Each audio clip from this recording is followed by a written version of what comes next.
আমার বডি ওয়াশের বটলটা এত সুন্দর, ফেলে দিতে একদমই মন চাচ্ছিল না।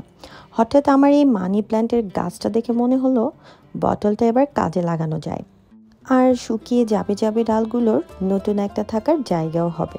যেই চিন্তা সেই কাজ।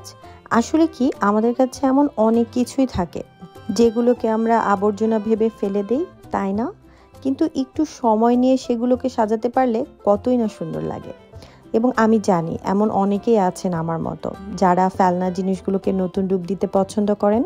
আর নিজের বানানো জিনিসের মধ্যে কিন্তু আলাদা একটা ভালো লাগাও কাজ করে। বলে না, চোখের শান্তি, ঠিক তেমনটাই। আর ওয়াটার কালারের কোনো কিছুর উপর পেন্টিং করতে গেলেই কিন্তু আমার ডেইজি ফুলের কথাই প্রথমে মাথায় আসে। তো এই জন্যই ডেইজি ফুলই বানিয়ে ফেললাম। মাথাটা কেমন যেন একটু ফাঁকা ফাঁকা লাগছিল, এই জন্য একটা দড়ি দিয়ে পেঁচিয়ে ফেললাম। আর নিচে সাদা কালারের কিছু স্টোন দিয়ে সুন্দর করে পানি দিয়ে মানি প্ল্যান্টটাকে সাজিয়ে দিলাম। দেখেন তো কেমন লাগছে। আচ্ছা, আরেকটা কথা, কেমন লাগলো কাজটা কমেন্ট করতে কিন্তু ভুলবেন না, অবশ্যই জানাবেন।